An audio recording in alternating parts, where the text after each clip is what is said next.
On commence avec Jonathan Lévy. Bonjour Jonathan. Bonjour Thomas. Avec notre rubrique consacrée au marché financier.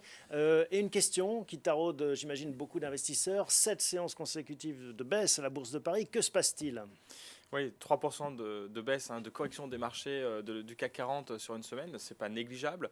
Toutefois, le CAC 40 est encore en hausse depuis le début d'année, de plus de 9%.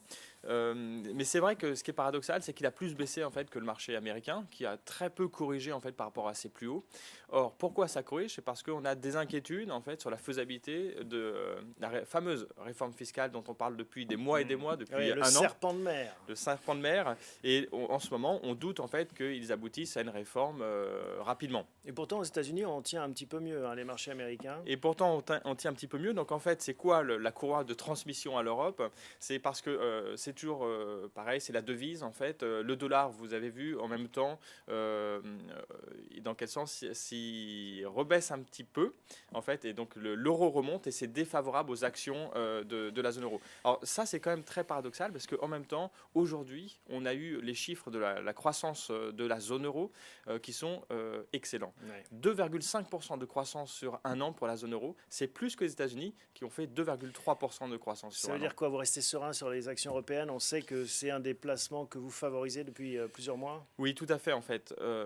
C'est vrai que c'est un peu regarder dans le rétroviseur, regarder la croissance sur le troisième trimestre, il faut regarder devant soi et devant nous en fait les indicateurs avancés montrent qu'il y a peu de raisons que la croissance faiblisse dans les mois qui viennent. Donc on reste investi en fait dans les actions de la zone euro et la correction est peut-être même une bonne opportunité pour rentrer de nouveau ou accélérer les placements en actions de la zone euro.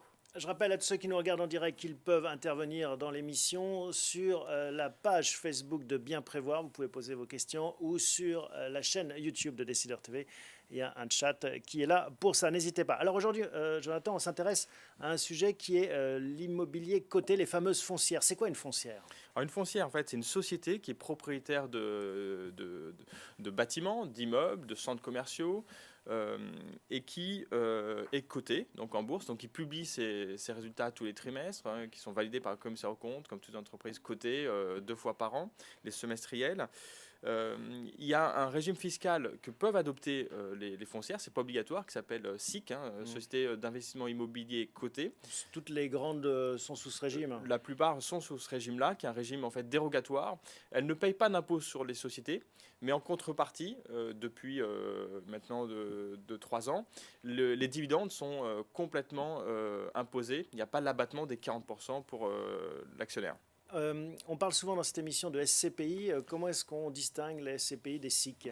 Alors, les SIC dont on va parler aujourd'hui, Unibail par exemple, c'est 45 milliards d'actifs bruts.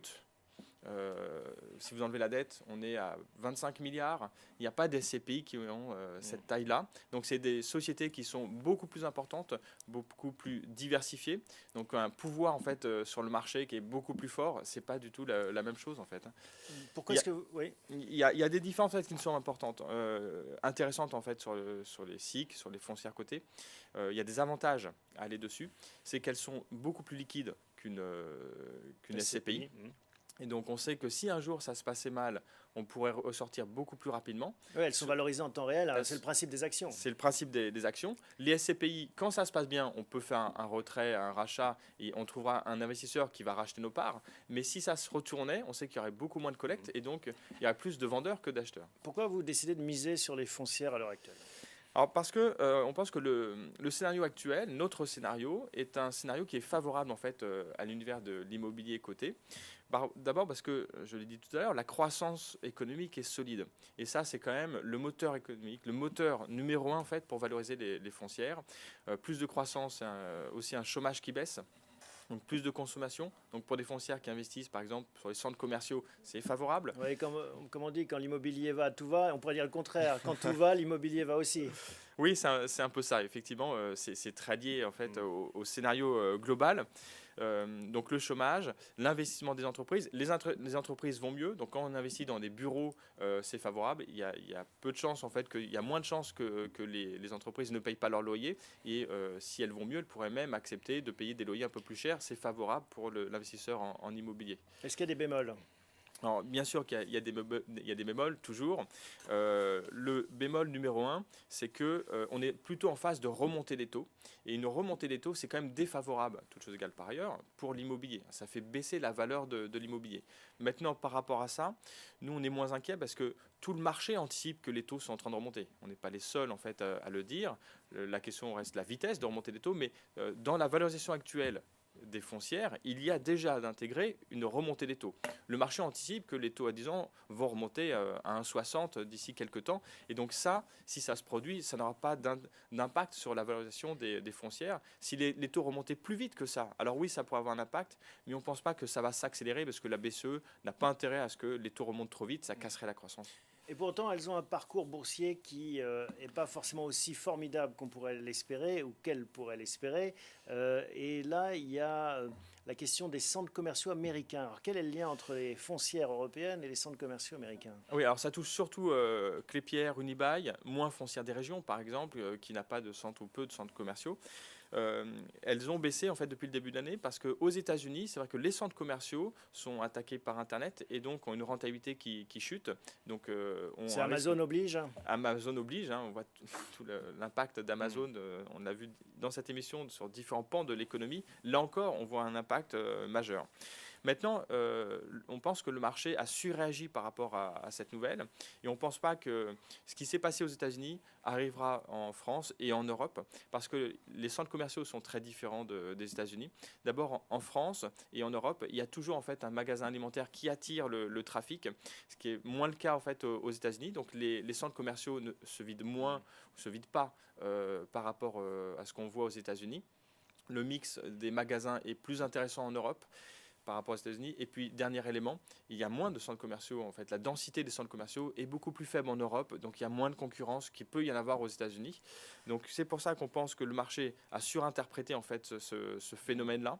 Et donc, c'est intéressant d'aller acheter des actions qui ont baissé de manière exagérée pour nous. Et alors, vous mettez justement ça en pratique avec le lancement d'un nouveau produit structuré. On sait que vous proposez régulièrement aux investisseurs des produits structurés dédiés aux foncières. Tout à fait. À quoi ça ressemble? C'est une des premières en France, proposée aux investisseurs au retail.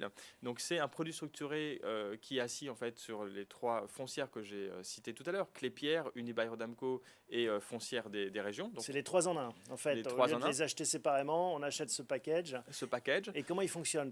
On rappelle en fait le fonctionnement de ce produit structuré. C'est pas une action classique. Non, on n'est pas investi directement dans les actions, mais on est investi au travers le produit structuré. On a un coupon en fait de 4,25 brut par semestre, donc l'équivalent de 8,50 par année, si aucune des actions n'a baissé de plus de 30%. Donc on est protégé pour les coupons jusqu'à 30% de baisse des valeurs. Et si on baisse de plus de 30%, on ne touche pas les coupons. Seule des actions qui baisserait... Une seule des actions, on ne touche pas le coupon. Mais par contre, le coupon est mis en mémoire et si le semestre d'après, l'action revient au-dessus de son niveau, alors on touche le coupon qu'on n'a pas touché auparavant.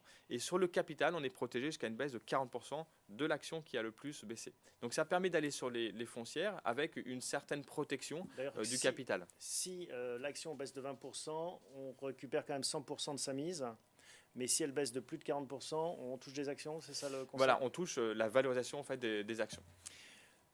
Voilà, on a fait le tour, je pense, de ce sujet sur les foncières, ou il y a encore une conclusion à ajouter? Non, en conclusion, on peut dire que c'est en ce moment un outil de diversification, parce que c'est ce qu'on prône en permanence chez bienprévoir.fr. Et donc, c'est une manière d'aller sur un produit qui n'a pas beaucoup été émis, donc où les gens sont peu exposés. C'est une nouvelle façon d'aller sur l'immobilier qui est intéressante selon nous. Merci Jonathan pour toutes ces explications. Vous êtes en train de regarder Parlons Placement. Je vous invite à nous poser des questions si vous en avez. On va rester dans le domaine de l'immobilier avec Vincent Kutkovitz qui va nous parler de SCPI. A tout de suite.